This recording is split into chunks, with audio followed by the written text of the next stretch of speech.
Hi friends, आप सभी का स्वागत है सिविल सर्विसेज का अड्डा में। बीपीएससी 66 बीपीएससी का जीएस 1 पेपर कल इवनिंग फेज में हुआ था।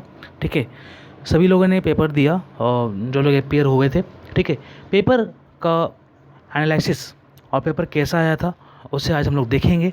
ठीक है, थंबनेल देख के ही आप लोग को समझ में आ रहा होगा कि हिस्ट्री का जो क्वेश्चन था वो काफ़ी गेस था। ठीक है, और इजी भी था, रिपीटेड था।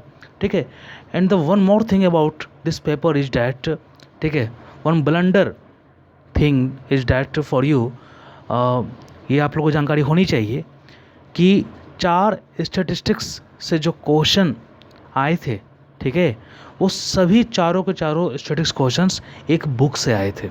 सेम डाटा, सेम चीज़, सेम क्वेश्चन, सारा टू द कॉपी।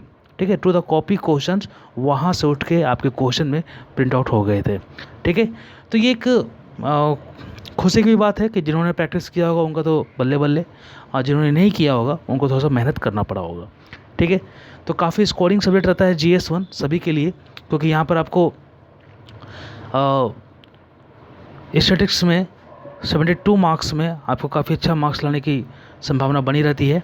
और हिस्ट्री पार्ट चूँकि काफ़ी गेस रहता है, रिपीटेड रहता है, तो वहाँ से भी आप काफ़ी अच्छा स्कोर कर सकते हो। बस करंट अफेयर का जो सेक्शन है वो आपको प्रिडिक्टेबल रहता है कि ये यहाँ से आने की संभावना है। बहुत लोग कर भी पाते हैं, बहुत लोग नहीं भी कर पाते हैं। ठीक है, तो आइए देखते हैं क्वेश्चन इस बार कैसा था। ठीक है, and what were the things you should keep in your mind while attempting your questions while preparing for the exam। ठीक है, तो जो भी स्टूडेंट 67 बीपीएससी की तैयारी कर रहे हैं ये क्वेश्चन जरूर से ज़रूर देखें। ठीक है, प्रीवियस ईयर क्वेश्चन देखना ही चाहिए ताकि वो लोग पैटर्न को समझ सके कि क्वेश्चन किस प्रकार पूछा जाता है। ठीक है, तो आइए क्वेश्चन को देखते हैं। ये हमारा क्वेश्चन है। ठीक है, इसमें 3 सेक्शन होते हैं। सेक्शन 1 में क्या है, एक मिनट में आपको थोड़ा सा फॉर्मेट दिखा देता हूँ ताकि ये हमारा पेपर है। ठीक है, जनरल स्टडी फर्स्ट पेपर। ठीक है, और ये 300 मार्क्स का होता है और 3 घंटे आपको मिलते हैं। ठीक है, 3 घंटे में आपको सारे के सारे पेपर को सॉल्व करना पड़ेगा। पेपर में कितने क्वेश्चन आते हैं, कितने क्वेश्चन आपको अटैम्प्ट करना है, इसे देखते हैं। ठीक है, तो पेपर में जो है और टोटल 15 क्वेश्चन आते हैं। ठीक है, और आपको उसमें से 8 क्वेश्चन करने की ज़रूरत पड़ती है। फर्स्ट सेक्शन में 6 क्वेश्चन होते हैं जहाँ पर आपको 3 क्वेश्चन करना पड़ेगा। एक मिनट, जहाँ पर आपको 3 क्वेश्चन करना पड़ेगा। ठीक है, फर्स्ट सेक्शन में 6 क्वेश्चन रहेंगे हिस्ट्री और आर्ट एंड कल्चर से, वहाँ आपको 3 क्वेश्चन करना पड़ेगा 6 में से। सेकेंड सेक्शन में जो रहेगा वो करंट अफेयर का सेक्शन रहेगा, वहाँ आपको 5 क्वेश्चन में से 3 क्वेश्चन करना पड़ेगा। और लास्ट सेक्शन जो होता है, ठीक है, सेक्शन 3 वो स्टैटिस्टिक्स का पार्ट होता है, वहाँ पर आपको 4 में से 2 करना पड़ेगा। ठीक है, चलिए ये हमारा इंस्ट्रक्शन था।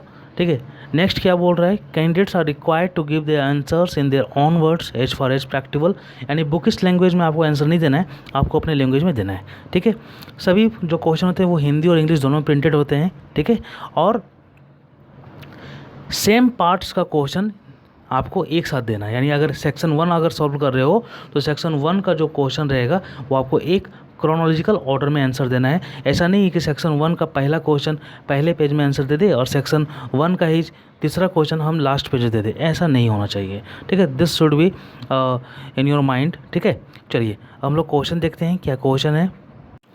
This is your first question, what were the causes of Santhal revolt and what were its course and outcome. ठीक है, संथाल विद्रोह के कारण क्या थे, इसकी गति और उसके परिणाम के क्या थे। रिपीटेड क्वेश्चन है, सभी को पता था कि इस बार संथाल आएगा। ठीक है, तो ये एक ट्राइबल रिवोल्ट्स आता ही है। ठीक है, रिवोल्ट्स मूवमेंट से क्वेश्चन आता ही है। ठीक है, तो ये क्वेश्चन प्रिडिक्टेबल था। ठीक है, और ये आया भी। ठीक, इसके साथ ही यहाँ पर एक आश्चर्य की बात क्या है कि 2 ट्राइबल रिवोल्ट्स आ गया, बिरसा मूवमेंट भी यहाँ पर आ गया है। ठीक है, इस बार 8057 का रिवोल्ट नहीं आया है। ठीक है, हर साल पूछने की संभावना बनी रहती है उससे कोरिलेट करके, लेकिन इस साल नहीं आया क्योंकि पिछले साल 65th बीपीएससी में 8057 का रिवोल्ट पूछा जा चुका था।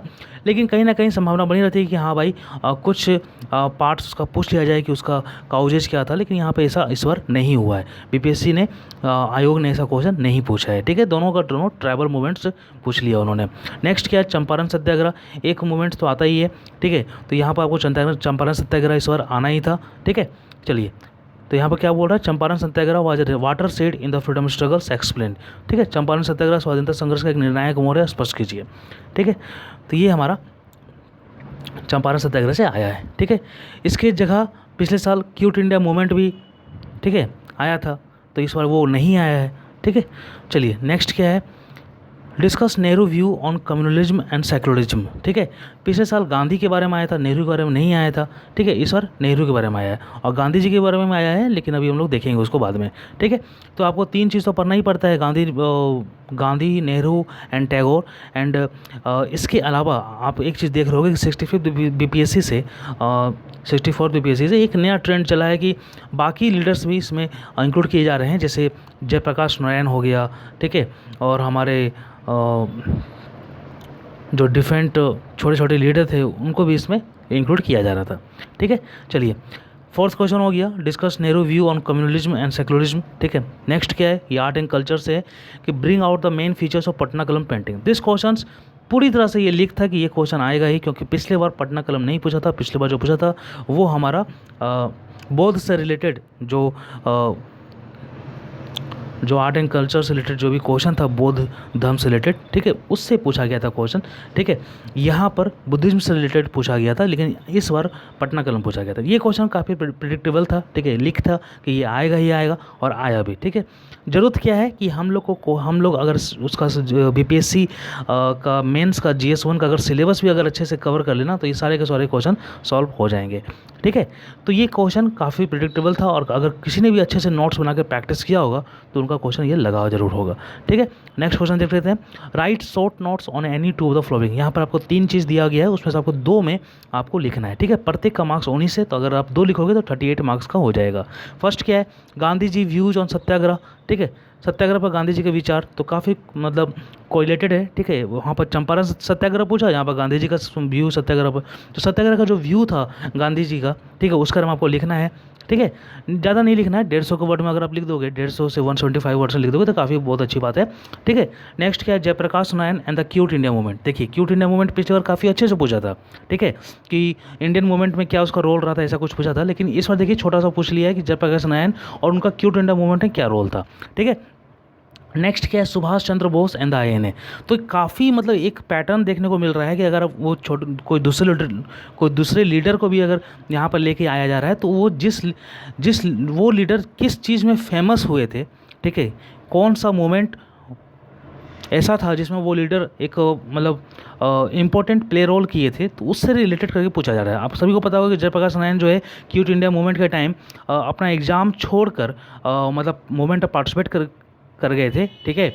और गुप्त रूप से उन्होंने क्या बोलते हैं, कम्युनिकेशन को काफ़ी स्ट्रॉन्ग भी किया था, कम्युनिकेशन के माध्यम को काफ़ी स्ट्रॉन्ग किया था, और जो भी रेडियो वगैरह जो गुप्त रेडियो था, तो उसमें उन्होंने इस काफ़ी मतलब सहयोग दिया था, ठीक है। तो जयप्रकाश नारायण का जो अहम रोल जो था, जो काफ़ी इंपॉर्टेंट रोल था, वो किस मूवमेंट था, क्विट इंडिया मूवमेंट था, इसलिए उनको रिलेट करके यहाँ पर क्वेश्चन पूछा गया कि Jayaprakash Narayan and the quit India movement, ठीक है। तो 3rd क्वेश्चन, आप सभी को पता है कि सुभाष चंद्र बोस जो है उन्होंने INA को मतलब काफ़ी मतलब इस्टेब्लिश किया था, एक इंडियन नेशनल आर्मी मतलब बनाकर एक प्रोविजनल गवर्नमेंट सिंगापुर में मलाया में इस्टेब्लिश किया था, ठीक है, 1943 में, ठीक है।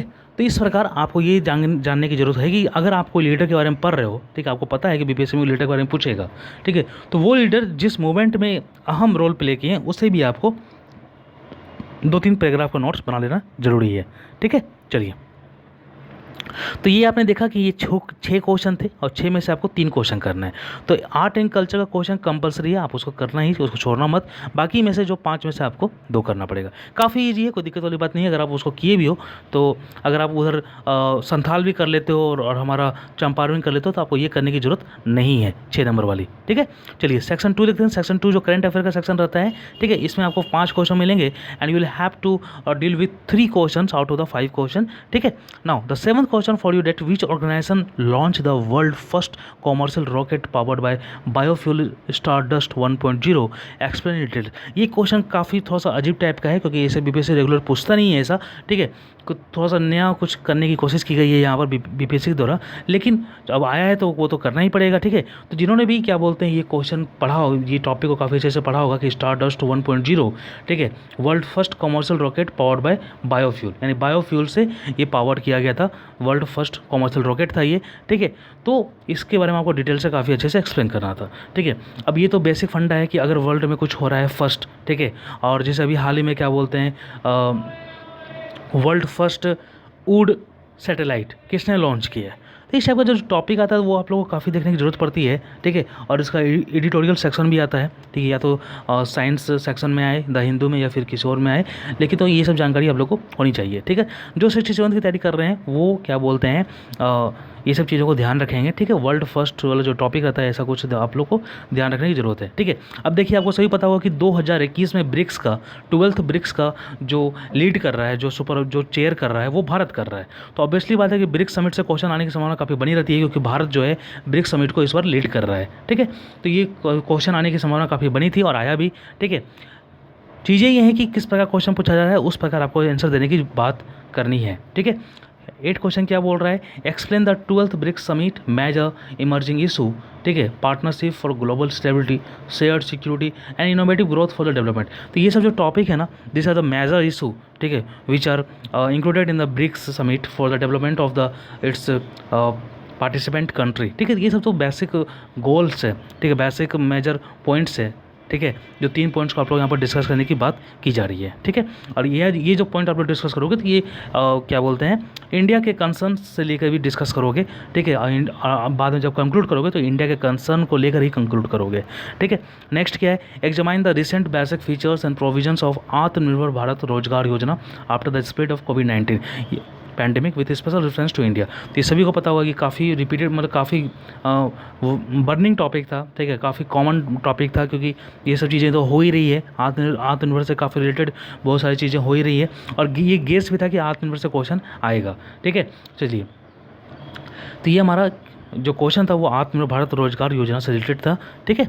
चलिए, नेक्स्ट क्या है, discuss between the India European broad based trade and investment agreement, ठीक है। हाल ही में आपको पता होगा कि इंडिया ने यूरोपियन के डिफरेंट कंट्री के साथ, ठीक है, काफ़ी अच्छा डील भी किया है, ठीक है। जैसे हमारा ब्रिटेन तो निकल गया है यूरोपियन यूनियन से, ठीक है, जैसे हमारा फ्रांस हो गया, जर्मनी हो गया, ये से वगैरह से, तो मतलब काफ़ी, मतलब डिफरेंट कंट्री के साथ, यूरोपियन यूनियन के डिफरेंट कंट्री के साथ कुछ रिलेशंस देखने को मिल रहे थे। तो ये संभावना थी कि इस कंटिनेंट से क्वेश्चन पूछा जा सकता है, क्योंकि या तो आपसे क्वेश्चन पूछता कि इंडिया बांग्लादेश का रिलेशन क्या है, क्योंकि वहाँ पर 2-3 ठो मैत्री ब्रिज वगैरह भी बने हैं, ठीक है, और या फिर पूछता कि इंडिया श्रीलंका का रिलेशन क्या है, इंडिया नेपाल का जो डिस्प्यूट्स है उससे भी क्वेश्चन आने की संभावना काफ़ी ज़्यादा थी। लेकिन यहाँ पर जो पूछा गया है इंडिया यूरोपियन, आप सभी को पता होगा कि करंट अफेयर में एक इंटरनेशनल रिलेशन से क्वेश्चन आने की संभावना पक्का 100% रहता ही है, ठीक है।